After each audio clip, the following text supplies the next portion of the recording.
Good morning, dear holy friends. It is Erev Shabbos, Friday, June 24th, the 25th of Sivan. And we're here to study the entire Talmud, one page, one line at a time. And right now we are studying Masechet Shabbat, chapter 17, page 123, essentially. 123, Kuf Chav Gimel. We are on the march. Presently, our discussion takes us to the elusive, complex, with ever-present challenge of muksa. Muksa, an item that we are not meant to handle on Shabbos. It's easy to throw the word around. When are we actually restricted?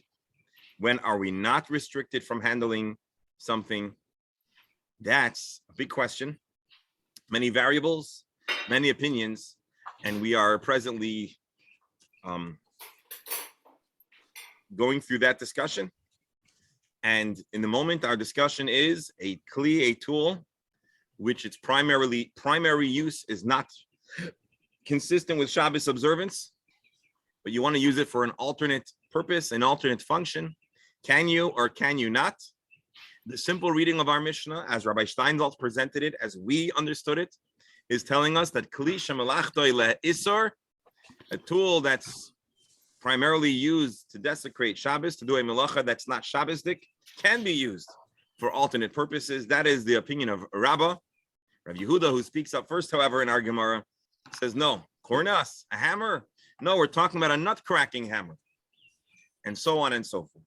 And so those are the two opinions that we have been discussing. Now, it's not so simple, because there are texts that seem to support Rabbi Yehuda's opinion, or at the very least, seem to reject the viewpoint of Rabbah. Again, Rabbah is the one who says you can use a tool for a Shabbos-ly permitted use, even if its primary use is to knock in nails. And so Rabbah is challenged by a text or two. The Gemara will assess, resolve, and ultimately uncover a third shita, a third opinion about Shabbos, which is even more restrictive. What is that opinion? We read it yesterday, that even a non-muksa item cannot be used, or rather cannot be handled unless you're actually doing the permitted use. Meaning, the default assumption has to be that you cannot handle anything. Malacha, no malacha. If you're going to use a permitted item for its primary use, that's not a malacha, then you can handle it. That's quite an extreme opinion, and that is the opinion of Reb Nehemiah that we've introduced yesterday at the close of our discussion, and we will discuss a little further right here. So again, we're still analyzing, we're still discussing kli shemalachto le'isur, a tool that does not have a good Shabbos use, and that's why we love the idea of a hammer, which is actually the item that the Mishnah mentions that we're presently discussing. A hammer, mallet, can have multiple uses, but the default primary assumption of a hammer would be to knock nails, to do demolition, to pull out nails, all construction adjacent, boina and hairis adjacent activities. And so let us take a look. So just to remind you, refresh your memory. Again, I know I just gave you a general overview. We closed out yesterday talking about a midocha, a mortar, which is used alongside a pestle to grind stuff. That activity is not permitted on Shabbos.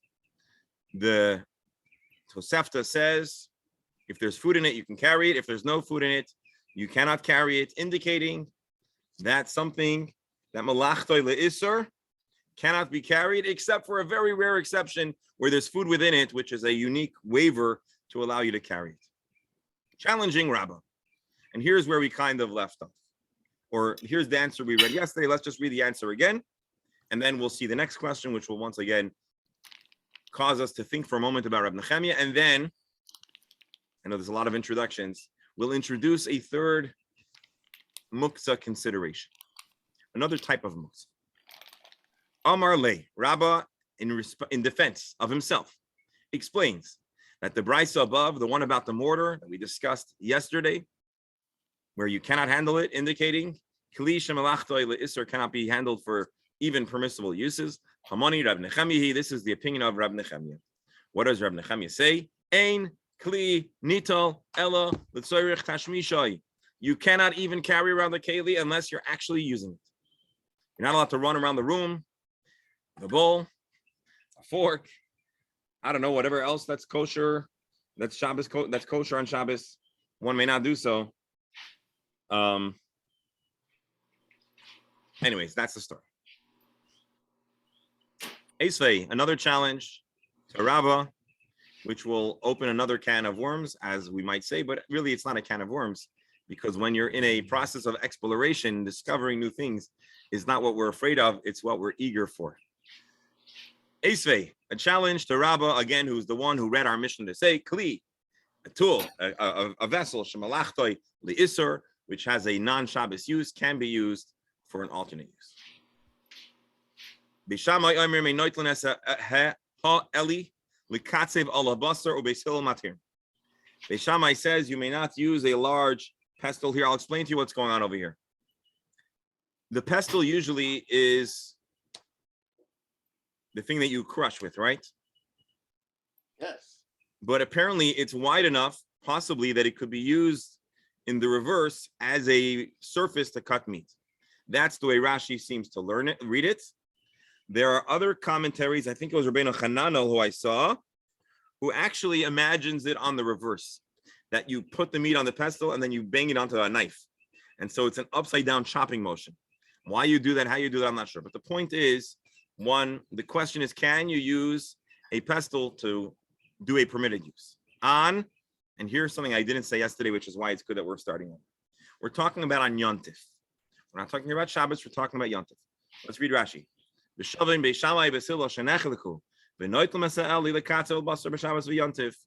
They are asking a question about picking it up, carrying it. Even if you use it to cut meat, to prepare meat, you may not carry it around. Rashi,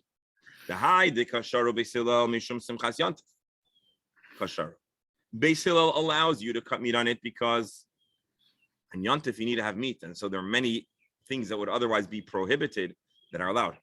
Alma, Mishum de Eli, Melachte le'Isser, its primary use is prohibited because it's used with the chsishas, trogis, v'tisni, the klipas eitzim, the avadam iris aser. Because its primary use is for malacha, it cannot be carried, even if you're allowed to use it without moving it around for permitted use. Give me 1 second, please.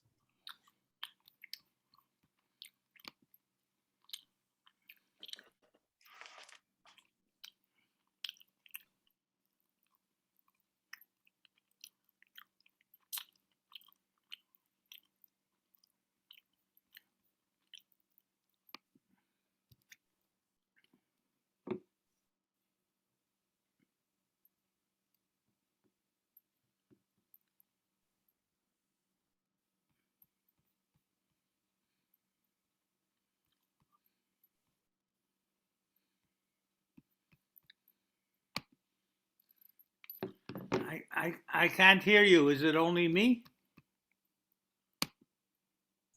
No, the rabbi No, I'm said sorry. Someone called that's dealing with a medical issue, so I just. Oh, okay. All right. All right, okay. I'm back. I'm paranoid with my computer here. I understand. I'm sorry about that. So basically, again, long story short, we are talking about a case where maybe you could use it without carrying it for the purposes of preparing food, but you cannot carry it at all because it is muksa. Klisha malachta le'isur, you cannot carry it. Let's read Rabbi Steindl. Let's see if he learns it the same way. We learned in a Mishnah, one may not take a large pestle from a mortar, which is typically used for a prohibited act, to cut meat on it. Beis Hillel permits to do so because of eating on Yontif. But everyone agrees that if you use it, or even if you used it, or once it's been used, it is prohibited to move because there's no further need on the Yontif. Apparently, this is the punchline. It's prohibited to use an object whose primary function is for a prohibited use, even to perform a permitted action.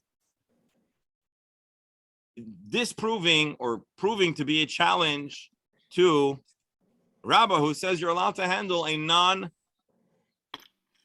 a tool that has a prohibited use. So let's not, I don't want to get too bogged down, even though this is an interesting case and we could really explore a lot about, there's a lot here there's a lot in between the lines that needs to be analyzed. But for the moment, let's just take the simple question, a source which indicates that kli shemalachta l'isur, if you cannot do it, if you don't use it for permitted uses, one must not carry it. That's the essence of this teaching. Savar l'shanoye leker Rabbi Nechemia. Initially, we wanted to say, you know why this, you know what this text is doing? This is not a challenge to Rabbah, because this is the unique opinion of Rabbi Nechemia, who is extremely strict. That was the initial attempt to resolve it. But Kiva Neshama Leha, Damar Rav Chinana bar Shalemya Mishmei Derav, but we then were introduced to another teaching about Muktzah, which provided important insight into our teaching. It allows us to say that this story of a pestle, or the mortar rather, is not identical to the discussion of our Mishnah, the discussion of Rav. So again, we're going to give another answer with another halacha that resolves everything. What is that? Teaching in the name of Rav. Hakol moedim b'sichei dizoyre umazure. Everybody agrees that with zichei, zoyre, and mizure, which are, let's see, Rabbi Steinsaltz translates it, launderers' pins, presses for clothing, and clothing rods. Everybody agrees that certain highly specialized tools, the kivan, the kapid, alayu, or alav, being that he is very anxious about their preservation. He's very particular about how they are handled. Miyached lehu makom, he has a set place where he intends to keep them. And therefore, on Shabbos, it is muksa, it is in his mind certain to stay in that place, and therefore one is not allowed to handle it on Shabbos. It is set aside because he's very particular about how it is handled.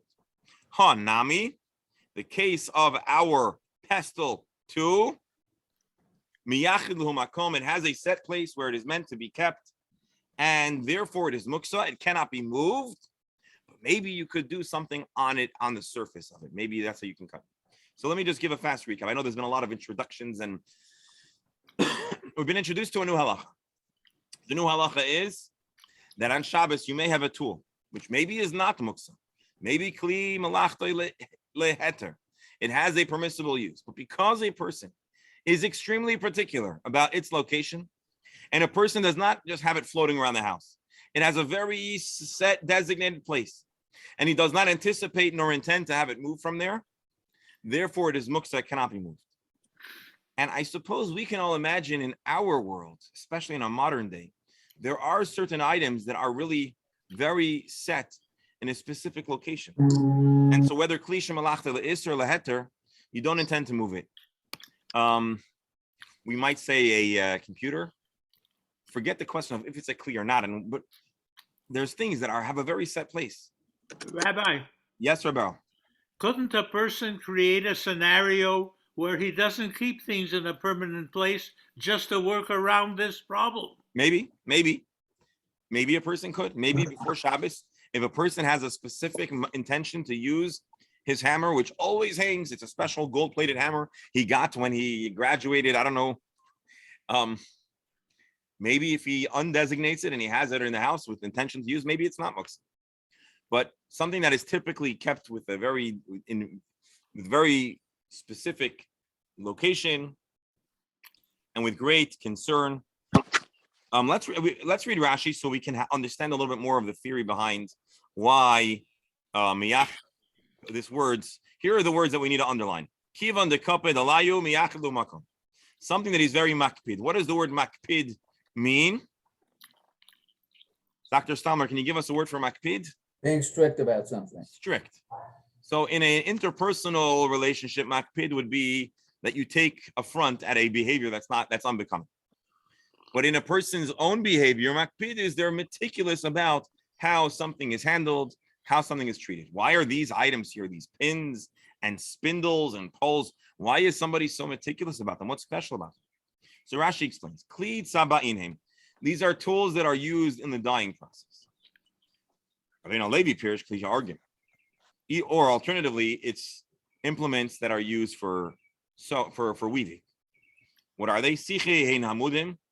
They are poles. Ziari hein konim shebeshesi. They are cross reeds that run across. Umazuri koved alim etachtam v'rishon. And Mazuri is a reference to certain specific parts of the mill. I'm not the mill, the loom. Venerally, the zari lashon oitzrim hein kamai mitzatazer. Anyways, so we have two different interpretations Rashi brings, whether they are used in the dyeing process or in the weaving process. But what's the kaped alayu? Ha'uman shelo yislach lechu v'shelo yisamku. Think about it. Weaving is a very, very specific, precise art. And so you don't want somebody causing even the slightest bend, twist, dent. It might not run smoothly in the system. Therefore, meyached lehem hakom mikatzel lahem biyadayim. By placing it in its very set designated place, he makes it off limits through his behavior, through his actions. Haninami eli umaducha. So similarly, a pestle and a mortar. Today, we're trying to imagine what would be so crazy about a pestle and a mortar. But in the ancient society, where you needed to work very seamlessly and everything that you're preparing in the kitchen is probably being pressed with this Eli and Meducha. And maybe we should ask our pharmacists if they could imagine, if they study the history of pharmaceuticals back at a time where they did it in such an environment, not super sterile. Well, maybe there too, we could imagine a situation where they really wouldn't want anybody handling it because it has a very precise treatment and so on.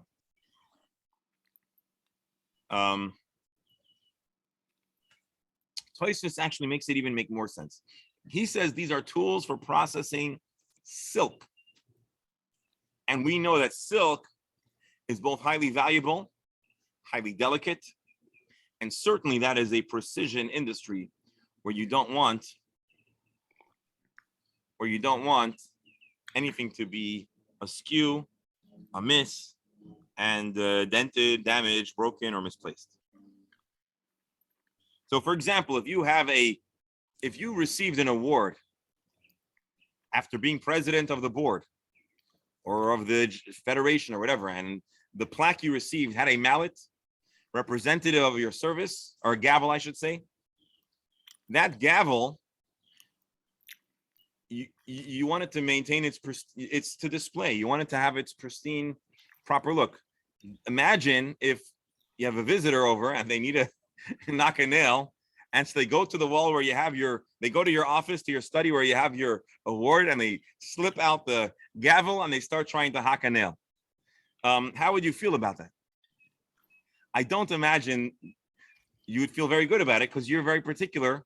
Again, maybe it's not a perfect example, but I'm trying to think of a relatable scenario. So anyways, that's what we're talking about. Something that you're makpid, you're concerned that it be preserved, undamaged, unsoiled, not lost, and you have a very particular place that you place it. Well then, it is muktzah. It is set aside. Now let's do something real fast, although this is not the right time to really do a full regrouping. But I do want to show you just how it's listed.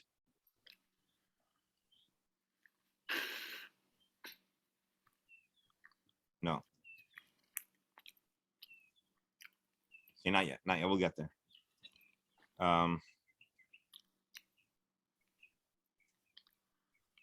We'll get there in a moment. So anyway, so we've been introduced now to an important principle, another type of muktzah. You have kli shemalachta le'isur. You have something that its use is le'isur. And there's a discussion, is it muktzah or is it not? But we can all agree that there are certain items that out of great concern for its preservation, it is fully and truly off limits. And so the reason why the Eli isn't handled is not because of muktzah, not to support the opinion of Rabbah, but because a person is particular about its location. That's that little segment of it. Excuse me. Now we're going to talk a little more about hammers. Types of hammers. Itmar. Rabbi Chia bar Abba Amar Rabbi Yochanan. Chia bar Abba said, teaching of Rabbi Yochanan, who said, Kornas shel zehavim shaninu. In our Mishnah, when it says a cornice, you know what kind of cornice we're talking about? We're talking about the kind of hammer that a goldsmith uses. Rashi, a person is a little bit anxious about the condition of his hammer. It has to be very smooth. Liradei tasin, to hammer out thin gold plates. Dr. Stamler, please unmute yourself if you have any disagreement with how I translate these words. No. Being that it can be easily repaired by hitting it, shemaka ala sadan, as we've discussed at length previously, and we talked about maka v'patish. You, after doing a few hacks, a few bangs with a hammer, you would then hit an anvil, which the goal is to smooth it out.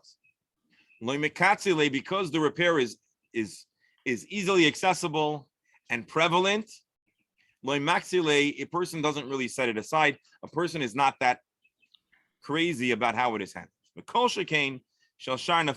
And obviously, certainly more crass or more, I don't know what the word is, less specialized hammers could certainly be used.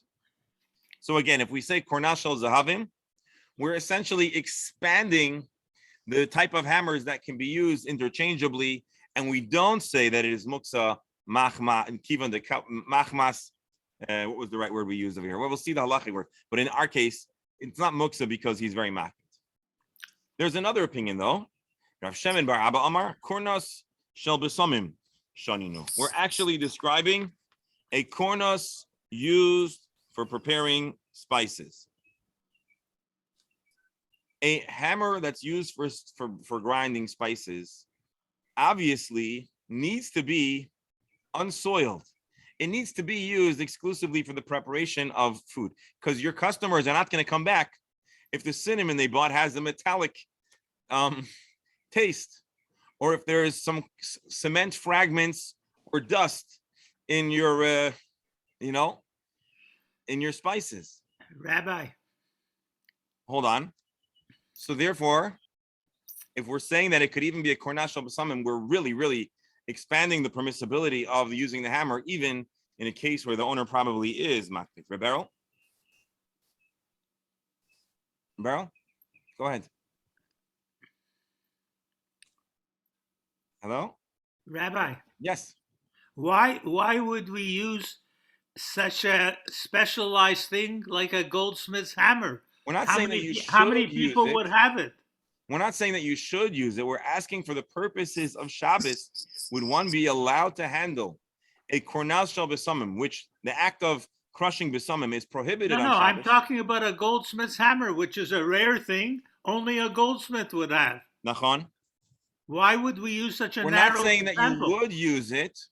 We're saying that you could handle it. We're saying that it would not be considered a muksa. No, we're not advocating. That's not my question. My question is, why such a specialized example?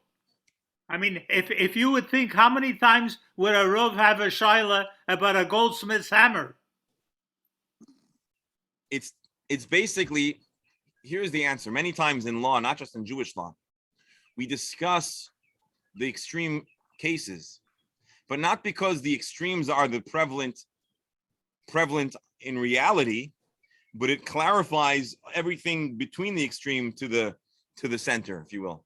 So we could talk about a more common type of hammer, but then we would not have clarity when it comes to these hyper specialized, rarely circulated hammers. Maybe it's me, but I would ask a question about a rolling pin before a goldsmith's hammer. No, because you'll already be able to infer, once you know that you can use a goldsmith's hammer, you'll automatically understand that you can use a rolling pin, right? So we take the most extreme and unlikely case, we say we even mean that, we expand the number of scenarios that would be permitted to use on Shabbos. That's why we use an extreme case. To make a point. We are Rabbi, making a point over here. Oh, it's just all this discussion about hammers brings to memory the book by Mark Twain, The Prince and the Pauper. I don't know if anybody read it. I mean, but bottom line is the story is about two young men meet each other. They look exactly alike. One is the prince and the other one is the pauper. They exchange places. And at the end of the story, bottom line is they can't find, they don't let the prince back into the castle because he looks like a pauper. They exchanged clothing. And the pauper keeps on saying to everyone around, I'm not the king. Bottom line, at the end, there's the story, they can't find the king's seal. Turns out, when they finally meet each other again, it turns out that the pauper says, oh, you mean this? They had it someplace. He used the the king's seal as a nutcracker. So It's Mark Twain, the Prince and the Pauper. yeah, that's what I said. That was the book. So he used the seal, the king's seal, as a nutcracker. So he designated it for that. So And Mark Nish- Twain must have learned our Gemara. So Must have. Nish Shabbos Gareth, I just see that the Supreme Court overturned Roe versus Wade. Beryl, you had to disturb our we're in an island of time where Yeah, all of I the, saw it, but I kept quiet. all right, let's endeavor to stay focused on joyous and uniting. Nish Shabbos Gareth. Let's try to stay focused on uniting factors, notwithstanding it's admittedly not easy. And we'll pray for peace and harmony on a local and on a global scale. And We might need a hold hammer. on, no. I want to just show you for a moment, although again, it's probably not. Well, let's take a look at the Shulchan Aruch to see how our very Gemara is codified in Jewish law. Kli shemalachtai le'isur, mutar le'taltalai. So in the Shulchan Aruch, Rabbi Yosef Karo codifies our Gemara, embracing the opinion of Rabbah. Kli shemalachtai le'isur, the hammer that's usually in your shed, tahak a nail, mutar le'taltalai, may be carried to do a permissible act.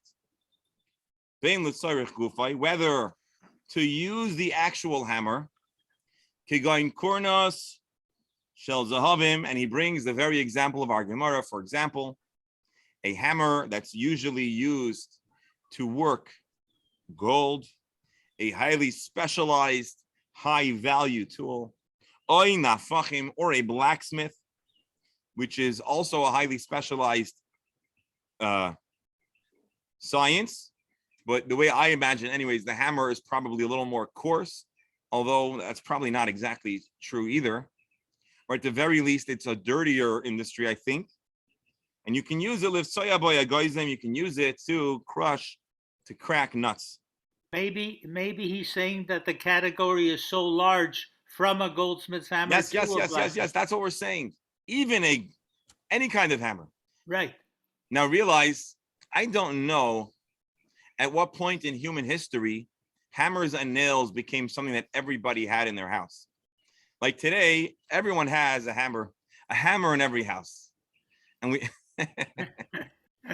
And we all use nails and hammers in repairs. Again, I told you about a certain batlin I know who doesn't have a hammer in his house because it's in his shul and he uses a meat tenderizer. But that's not a very common situation. Everybody has a hammer. I don't know if in the time of the Gemara that was the case. I really don't. It's likely that the type of, maybe they did, but I don't know. But what probably was more prevalent is not everybody, but every shtetl for sure needed a person or two or three who knew how to do metalworks, because that was necessary for farming and for your animals and for, right? So I suspect we're going to the most prevalent, but also delicate and specialized to create a spectrum of other permissible uses, including the hammers that we use today. Kardom lachtoch badvela, bein l'tzarech mekoymai. I'm sorry, period. You can use a kli shemalachta l'isur to actually use it for a permitted use, as well as l'tzarech mekoymai if it needs to be moved because you needed space. The hammer is sitting on your chair, but you want to sit down and study some Gemara or anything else. You can pick it up and place it anywhere you'd like.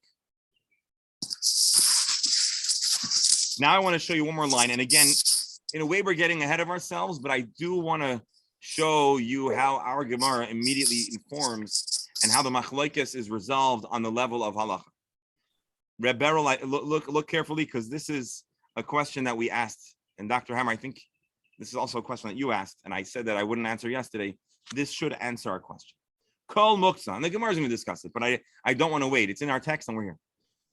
Einoi asur, the prohibition of muksa is not asur, ella bitil tulay. The prohibition is carrying. Avo b'negiya ba'alma, simply touching it. She'eino minad nido, in a way that you touch it without causing it to move. Shari, it is permissible. Therefore, for example, a person may touch, I don't know why you're touching it, but you may touch, for example, the menorah, the candle, the lamp in your shul. Or you can touch, not move, your oven. And similarly, you can take something that is permissible off something that is muksa. The rest of this text I'm going to hold off because it's going to be born out of our next Gemara. So again, Rabbi, do we need a definition of moving? An inch, a minimum, a max? So we said minad nedai, cause it to move.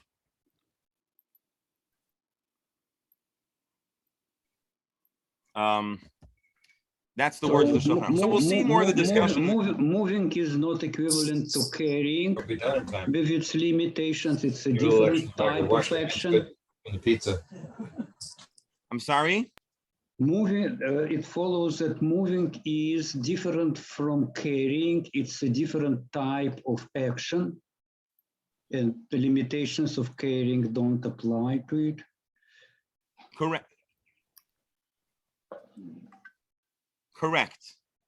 Or it is different. Conceptually, we can acknowledge there's a difference between causing something to shake or move and picking it up with our hands and moving it. Yeah. But for the purposes of this moment, the restrictions of muksa would extend even to causing it to move, but would not extend to touching it in a way that doesn't move it. Here, I just want to show you, here's the translated version. It is only forbidden to move muksa, but touching without moving is permitted. Therefore, you can touch the candle holders or the stove, and you can also remove a non-muksa item on it. And then the next part I'm avoiding now because the next Gemara is going to talk about it. So I don't want to get ahead of ourselves. So for our purposes now, for the laws of muksa, we have,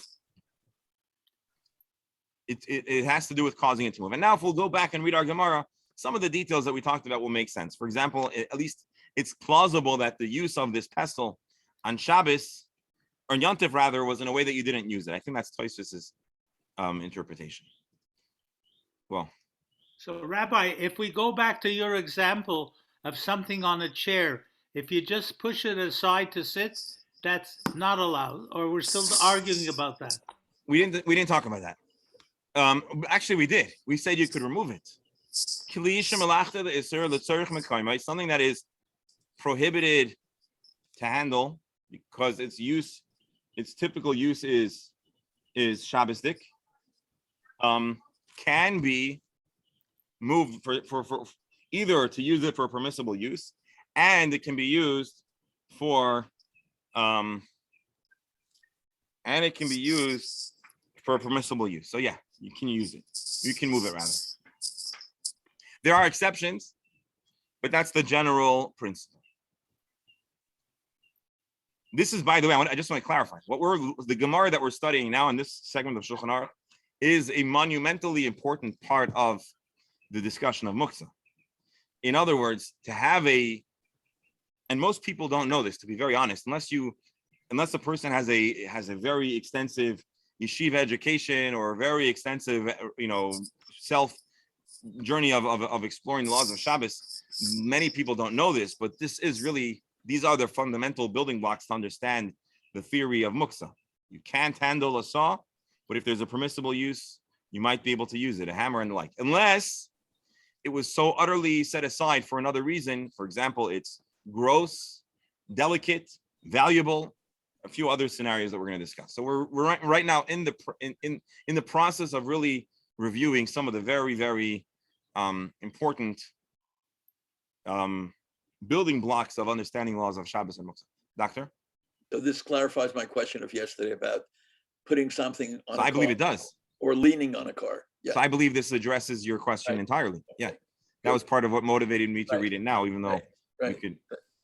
So I thank you for your question, because everyone gained by that. So thank you. Let's now explore another facet of muktzah. I'm sorry. No. I'm sorry. One more line we missed. We have a machlokes here. Rabbi Yochanan says it was a hammer for gold, not a hammer of gold, but a hammer for gold. And Rav Shem bar Abba says it's for spices. Now the Gemara says, Man da Amar b'samim. If you say that you can handle a hammer used for spices, kol shekain dezahavin. It would be obvious that you could also use it for metal, or you could use a metal hammer for your Shabbos uses. Man da Amar shel zahavin. But the opinion that says that we're talking about a hammer for gold, he would say that a spice hammer, which is much more highly specialized and deals with an even more delicate industry, right? Gold is valuable, but gold is you can't ruin it. You can't destroy your work process if it's a little tainted. At least at this step in the process. But spice, which is all about the very, very precise smell, flavor, appearance, well, using a dirty hammer or using that hammer to break nuts or something else that could cause contamination, or otherwise the person would be very concerned about its use, maybe it could not be used. And from the fact that our Shulchan Aruch that we read quotes both opinions, tells us that the Shulchan Aruch paskins like Rav Shimon bar Abba. Let's do another brief exercise.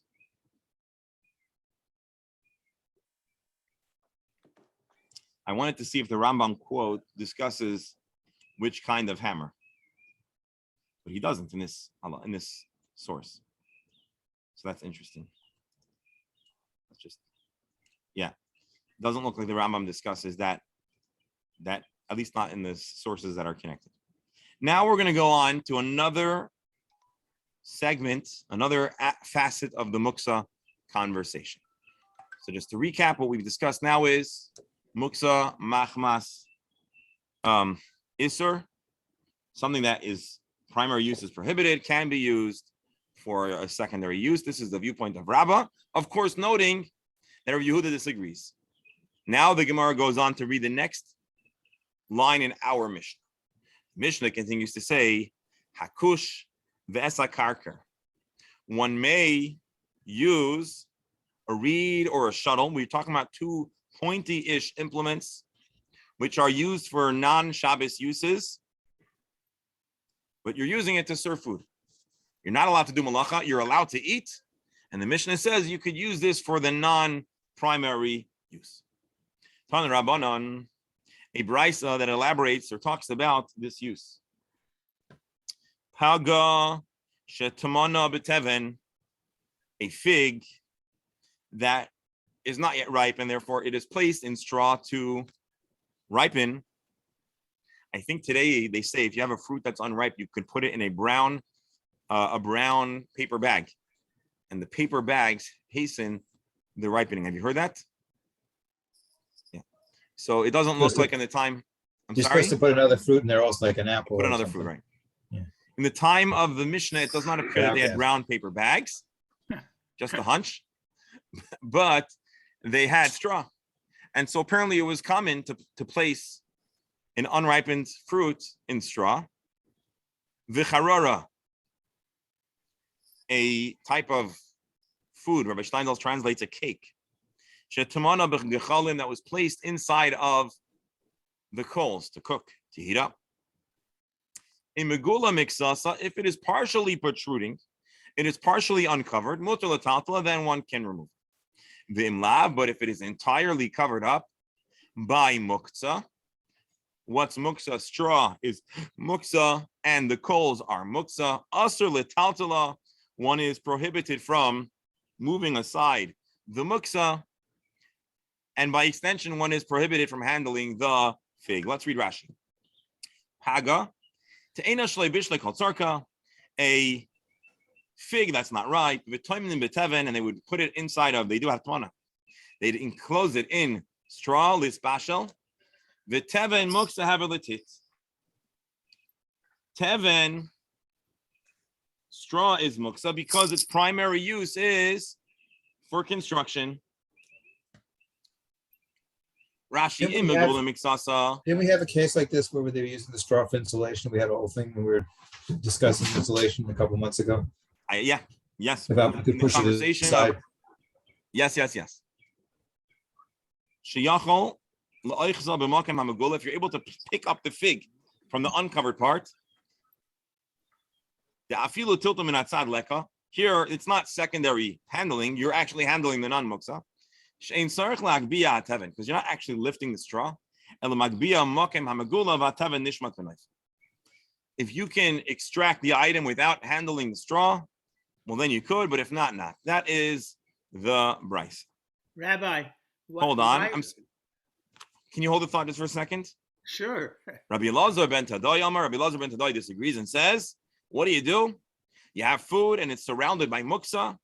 He has a suggestion. Toy chavon, bakush oy bekarker.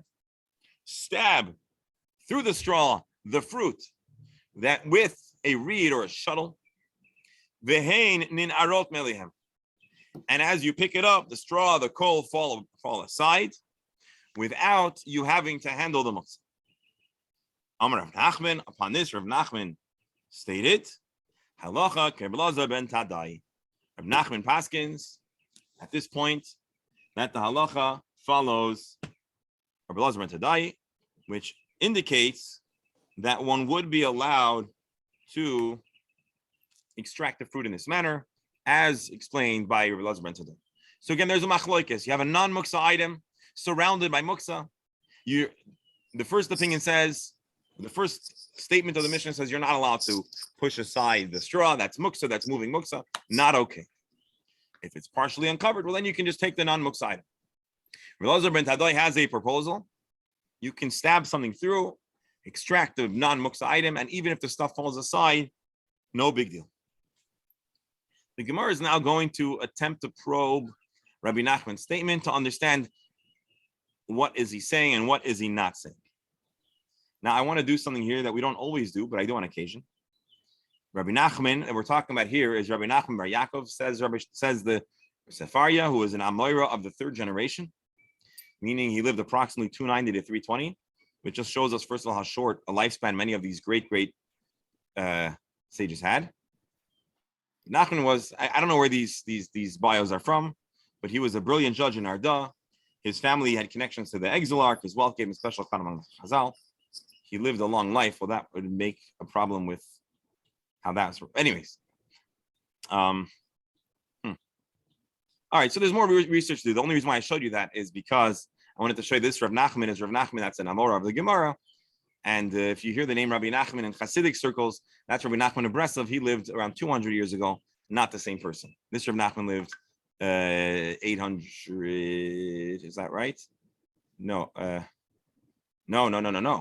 1,700 years ago or 1,800 years ago. So just halacha Rabbi Elazar ben Tada. He was one of the scholars of the Gemara. So the Gemara now wants to understand Rav Nachman's opinion. Lememra, the Savar Rav Nachman, tiltul monatzad loish make tiltul. How does this affect or inform us about how Rabbi Nachman views an important question? The important question is called tiltul min hatzad. Tiltul min hatzad. Dr. Stamler, pretending that we didn't see Rabbi Steinsaltz's translation, how would you translate tiltul min hatzad? Sideways movement, moving something sideways. Or Moving from the something- side, from the side. I'm sorry? Moving something from the side. From the side, okay. So the translation that Rabbi Steinsaltz is going to use, and we're going to adopt it for now, but with the acknowledgement that there are a number of nuanced variations of how to translate and explain this statement. But tiltul min hatzad, let's call it for now atypical manner of moving, not directly moving it in an atypical manner. That's how we're going to. Rabbi, is the problem here avoiding lifting? Avoiding directly handling muktzah. So not a question about lifting versus just pulling. No. Here we're talking about handling muktzah in an indirect manner, causing something to be moved, but not moving it in an immediate, direct way. The So art if scroll I wanna translates move- it. So if I want to move something, I can take another object and push that Let's see. object. I don't want to go. I don't want to go that far yet. I'll just tell you here. He says moving something in an atypical manner. So that would maybe be like, I think Dr. Stam, like me, you were saying, like using your elbow, let's say, to move. The art scroll here translates moving indirectly. So by way of another thing that it is touching or upon. We'll see the Gemara and then we'll probe a little further what it means. Remember the Savar of Nachman tiltul and Atzad loishme tiltul. Does this mean that Rav Nachman believes that moving something in an indirect manner or in an atypical manner? Because usually moving something that's muksa means taking your hand, picking it up and moving it aside or shoving it aside. Here, you're moving a non-muksa item, and in the process of handling the non-muksa item, the muksa stuff gets knocked around. So does Rav Nachman say tiltul min hatzad, causing indirectly moving muksa is not considered tiltul and therefore permitted? That doesn't sound consistent with Rav Nachman. The Amar Rav Nachman, Hai Pugla. Rav Nachman said the radish that's buried in the ground, Rashi Tzinain Talush Shetmino Ba'aretz V'Niskala Roshai. We actually had this once before. You have a radish that was detached from the ground, but then re-entered in the ground to be buried, protected, keep it fresh, with just the top exposed. Milamaila lemata, shari. If it was inserted, milamaila lemata, let's read Rashi, im hayaha elyon shala lamaila v'katzer lemata. If it was in the ground, in the way it commonly grows, with the wider part on top and the small part in the ground, ukishuhu sholfon choltzame elyon shala letachtoin. And by picking it up, whatever is on top of it falls downwards. Basically, if something is wide on the top and it's in the ground, imagine this cup. I don't know if you can, I can't see me, so I don't know what it looks like. Hold on. No, you can't see it. Okay, bear with me. All right. You have a cup. It's nominally wider on the top than on the bottom. So if we would shove this in the ground, the hole is like a cone. And by removing the item, no earth is going to fall off because no earth is built up, because the cone shape where it gradually gets narrower at the bottom allows no earth to fall aside. So milamaila lamata, if you're removing it in a way that the wider part is on the top and the narrower part is on the bottom, and so earth is not really falling down, at least not in a significant way, shari. But if it's upside down, so the pointy part of the cone is on the top and the wider part is on the bottom, and so when you pluck it out, you are causing all of this earth that's built up around the narrower part to fall aside and be moved. Also, Rav Nachman says you cannot do that. although your intention is not to move the earth and you're not directly handling it, but you're handling something that is moving earth.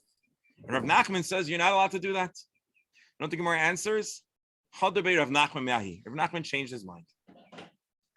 The Gemara, no, it's true. Have you ever met a person that never changed their mind? They're probably an insufferable person to be around, because reasonable people go through life and we constantly are able to reassess and reevaluate our opinions and our understanding of things. No, Unless you're in politics, and then you're never allowed to change your mind, or you're considered whatever. But anyways, I would have been more comfortable if Rav Nachman would say I changed my mind. well, he did. You know how he did? By paskening here, halacha Karabalaza ben Tadoi, he is broadcasting that he has a new viewpoint on Tiltul Menatzad. He didn't say those words, so the Gemara is clarifying. We have an earlier statement where he's very anxious about Tiltul Menatzad, a later statement where he's entirely unconcerned about Tiltul Menatzad. It is evident that Rav Nachman altered his viewpoint on Tiltul Menatzad. Now,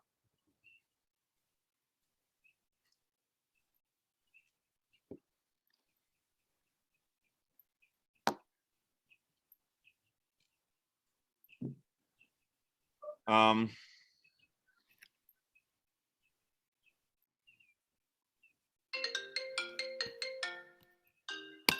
want to give more language, more context to the Tiltul Menatzad discussion. Yeah, bear with me, and we'll close with this because I see we're out of time.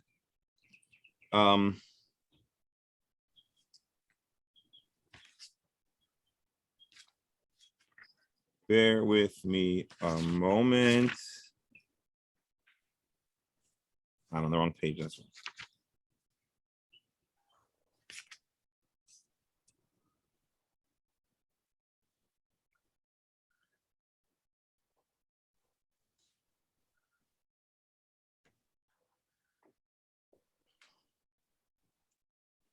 Yeah, so the Shulchan Aruch Harav uses the following words. Shnei dvarim, 2 items. Echad aser l'tataloi, one is prohibited to be moved. Ve'echad mutar l'tataloi, and the other one is permitted. Ve'im smuchim zeh lo zeh, and they are adjacent one to the other. Oy zeh ba zeh, or one is on top of the other. Oy zeh al zeh, or the reverse. V'hu be'inyan shlei nasa heter basis l'isur, in a way that the relationship is not such that, we'll put this aside, that it's a basis l'isur. Whenever you move one item, inevitably the other will be moved. That is the definition of Tiltul Menatzad. That by moving the davar hamutar, by moving the thing you're allowed to handle, inevitably you're going to also move the davar ha-asur. That is how the Baal HaTanya explains it.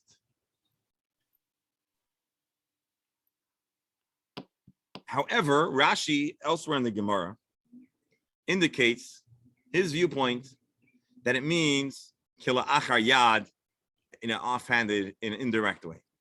And that's why we have here a machlokes between, pardon me, Rabbi Steinsaltz and Art Scroll. Rabbi Steinsaltz says moving an item in an atypical manner, which is an expression of the way we said Rashi says it. Atypical. You're moving it, but in a different way, not in a regular way. But the way I explained it to you, reading the language of the Shulchan Harav, which is also expressive of many other early Rishonim, that would sound more consistent with the translation that Art Scroll gives, moving indirectly. So one is about style, and one is about immediate or second hand through another item. So those are the 2 ways to translate the word kila achar yad. And with Hashem's help, on Monday, we'll revisit. My friends here, and Dr. Hammer, I'm going to give you the final word. We're not yet going to change our schedule. We're going to keep our Gemara share at 10. Here's the thing. I'm inclined to move it to, I want to move it to 9:30. The thing is, in the summer, there's some changes to my schedule. So I want to see how next week works to make sure that I can actually be available at 9:30. I wouldn't want to change the schedule and then find myself flaking out on you. So next week, is going to stay at 10. And then at the end of the week, I'm going to see if I can move it to 9:30. So far, no one has indicated they don't want the change. Everyone has indicated they'd be okay with it. And again, I'm still open to hearing feedback, but I wanted to just share that. So again, next week, everything is for sure going to be 10 o'clock. And then the following week, depending on feedback and how this week works, I'll tell you we're changing it or not. Dr. Hammer. Just want to make sure I understand the concept. If my wallet is on top of my talus and it's Shabbos, and I want to get to my talus, and there are two ways of doing it. One is to pull the talus and let the wallet fall off. And the other way is to pick up the muktzah wallet and move it. And these Yes, are the two doctor, brilliant. Perfect Yeah. example. Yeah. And so we're saying is tiltul minat sad, even though you're causing your wallet to move, but that's either indirect. It's both indirect and atypical. The question is just what's the technical definition. So yes, that is a beautiful and Is the perfect. stuff in, Barbara? That's more important than the water. Hold on. Rabbi, Needs to be done. You got. All right, Rabbi. folks. Rabbi, one fast question. Yes. If you're right-handed and you pick it up with your left hand, would you call that atypical? I don't want to go there now. It's a good question. It's a very good question. I'm just not equipped to answer it comprehensively enough. So That's the let's issue put with it on hold. Shinoi, the Shinoi. Eh? You can pick it up with your elbow. All right, so we talk about a shinoi and we talk about kalach hayad. We'll talk about it more. I don't Because I'll you have the regal word achas. yod. That's why I thought To of do- that. To say it al regal achas would not do justice to the depth and the importance of your question. So Bli Neder will revisit it next week. Thank you. A good Shabbos. Dear friends, have a good Shabbos. Let's hear good news for Klal Yisrael. Let's pray for peace, harmony, and good blood pressure for all. Good Shabbos. Shabbat shalom.